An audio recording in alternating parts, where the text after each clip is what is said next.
ছিলাম তো। আর এখানে কি করছি মানে? আমার বউ এখানে একা একা দাঁড়িয়ে থাকবে, আমি কাজে ডুবে থাকবো, আর তৃতীয় কোনো ব্যক্তি এসে সেই সুযোগটা নিক, সেটা কি ঠিক তুই বল?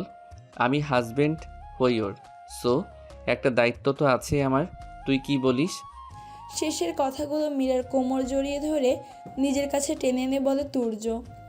বাই দ্য ওয়ে শুভ, আমার মনে হচ্ছে তুই কোথাও যাবি, তো যা, আমরা আসছি। তুর্য মীরাকে নিয়ে চলে আসে সেখান থেকে। তার একটা হাত এখনও মীরার কোমরে, আর অপর হাতটা মীরার ফোন ধরা। গাড়ির দরজা খুলে মীরাকে বসিয়ে দিয়ে সে নিজেও ড্রাইভিং সিটে বসে পড়ে। অতপর মীরা শুভকে কী দেখাচ্ছিল সেটা দেখার জন্য সেই ফোনের পাওয়ার বাটনে চাপ দেয়। কোনো রকম পাসওয়ার্ড তাতে নেই। আর চোখে মীরাকে একবার দেখে নিল সে। মীরা জানালা দিয়ে বাইরের দিকে তাকিয়ে আছে।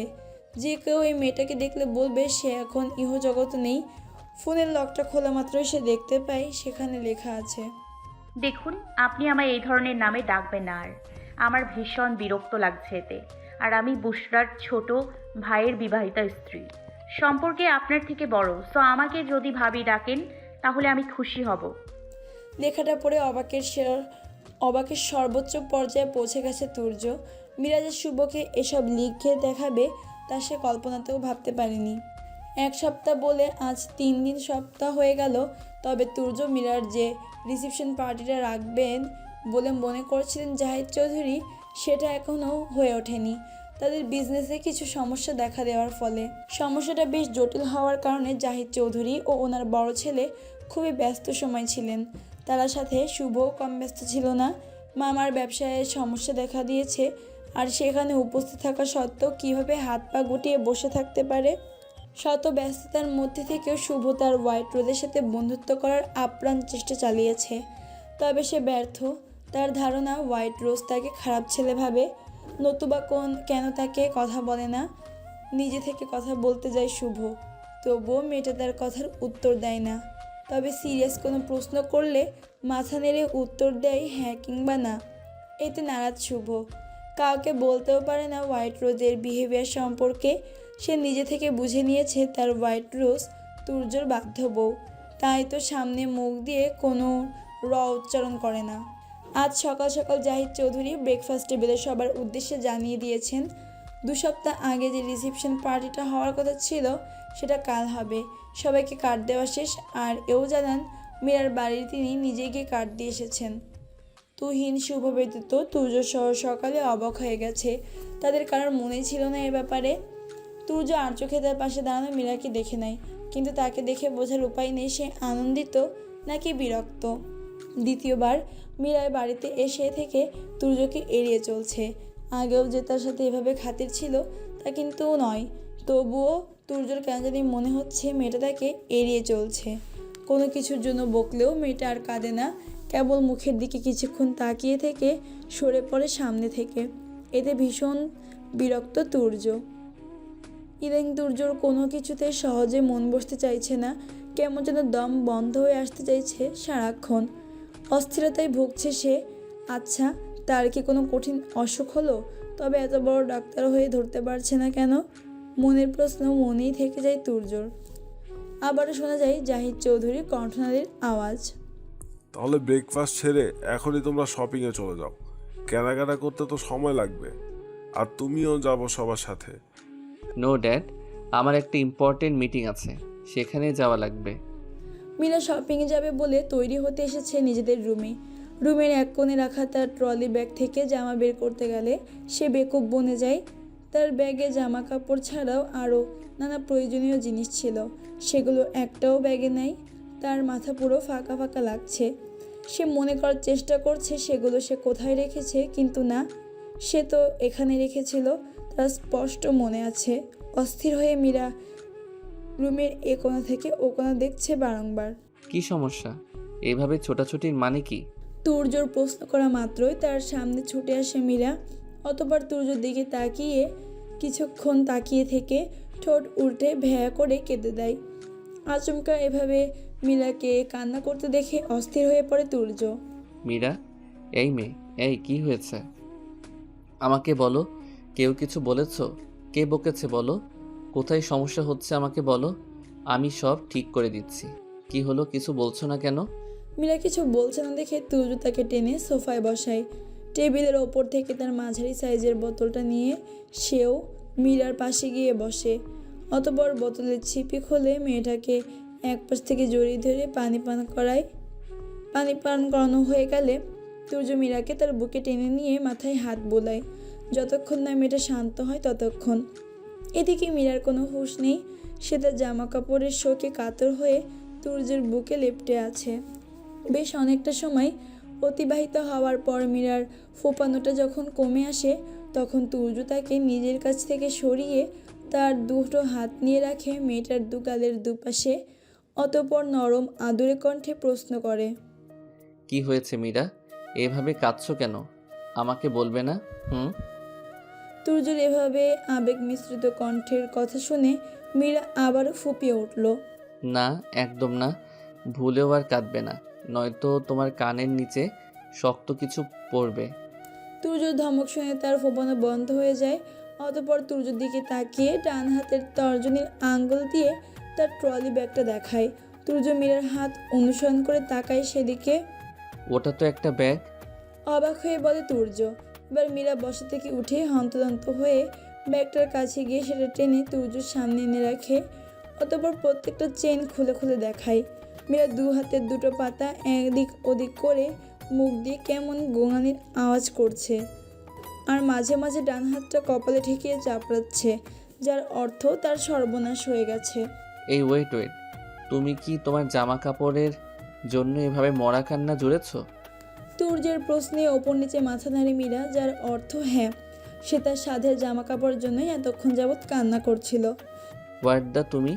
তুর্যর চোখ মুখ নিমিষেই শক্ত হয়ে যায়। বসা থেকে উঠে মীরার একদম সামনে চলে যায় সে।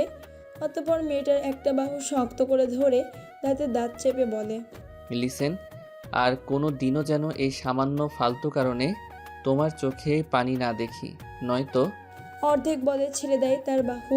উল্টো ঘুরে বড় বড় দুটো শ্বাস নিয়ে আবারও সামনে ঘুরে এক হাত দিয়ে মীরার কোমর টেনে একদম নিজের সাথে মিশিয়ে নেয়। অতঃপর মীরার চোখে চোখ রেখে বলতে শুরু করে, তোমার চোখের সামান্য পানিতে কারো বুকে আগুন জ্বলে, আর সেই আগুনে তার জ্বলে পুড়ে ছাই হওয়ার উপক্রম। ছেড়ে দেয় তুর্য মীরাকে আর যাওয়ার আগে বলে যায়, যেটা যেখানে থাকার দরকার সেটা সেখানেই আছে। তুমি নির্বোধের মতো কাবার দেখতে ভুলে গেছো। এদিকে হাঁ করে তুর্যর যাওয়ার পানে তাকিয়ে আছে মীরা। সে বুঝতে পারছে না তুর্য এসব কি বলে গেল। এখানে তো তুর্য ছাড়া আর কেউ নেই, আর আমার কান্না সে ছাড়া তো কেউ দেখেনি, তার মানে। আর ভাবতে পারছে না মীরা। তার চোখ আপনা আপনি বড় হয়ে যায়। তুর্য ড্রয়িং রুমের সোফাতে বসে ফোন চাপছে। সে কোথাও যাওয়ার জন্য রেডি হয়ে সিঁড়ি দিয়ে নামার সময় তার কানে আসে শুভর অস্থির কণ্ঠস্বর। ভাবিমণি, তোমরা মেয়েরা এত দেরি কি করে করতে পারো? একবার বলবে প্লিজ? শুভর এত অস্থির ভাব দেখে ভ্রুজোড়া কুঁচকে প্রশ্ন করে তুর্য। এত অস্থির হচ্ছিস কেন? কোথাও যাবি? আমি একা না, তুই মামা বাদে সবাই যাচ্ছি আমরা। কোথায়? কোথায় আবার? শপিংয়ে। শুনলি না তখন? মেয়েদের মাঝে তুই গিয়ে কি করবি? ফ্রেন্ডস ইয়ার। What do you mean by মেয়েদের? আমি আমার পরিবারের সাথে যাচ্ছি। বলেই হনহন করে চলে গেল শুভ তুর্যর সামনে থেকে। তুর্য আয়েশ করে বসলো সোফায়। অতঃপর কাউকে কল করে বলল, এখন আমি যাচ্ছি না, সামলে নিও ওই দিকটা। শুভরা দুটো গাড়ি করে শপিংয়ে যাবে।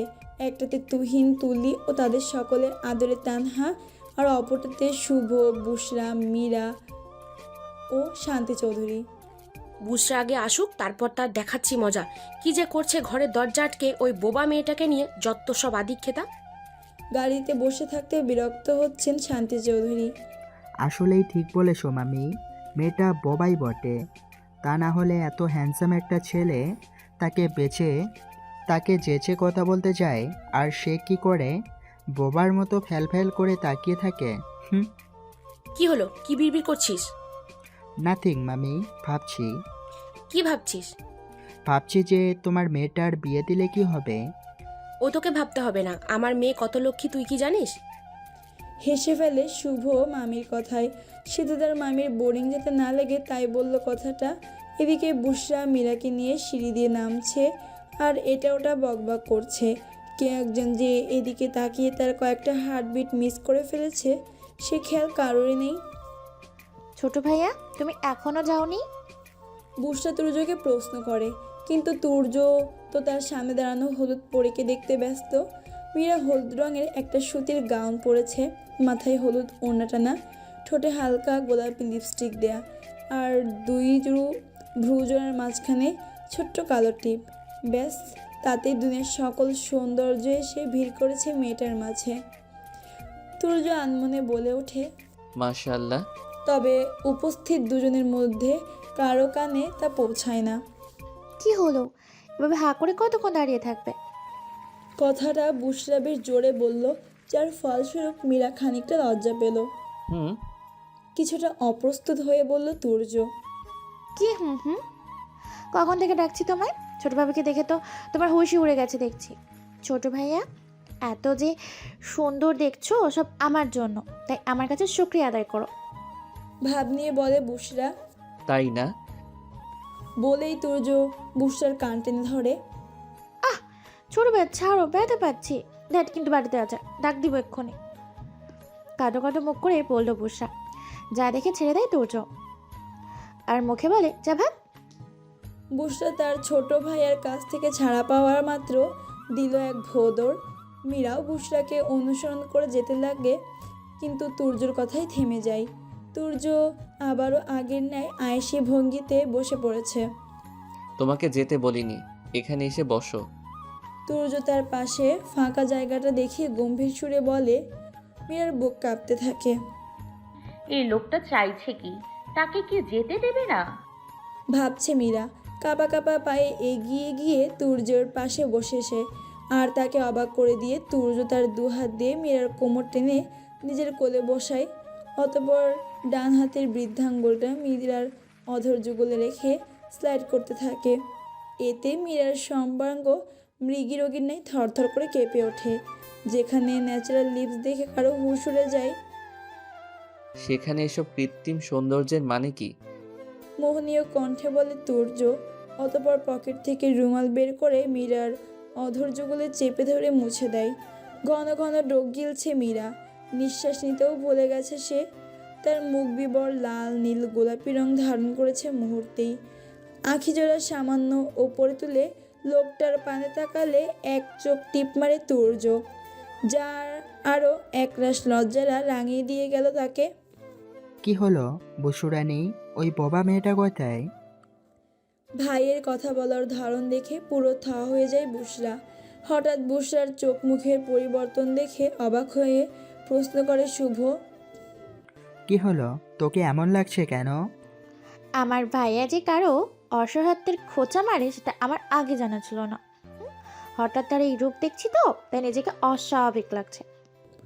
কথাগুলো বলতে গিয়ে দুফোঁটা অশ্রু গড়িয়ে পড়ে বুশরার গাল বেয়ে।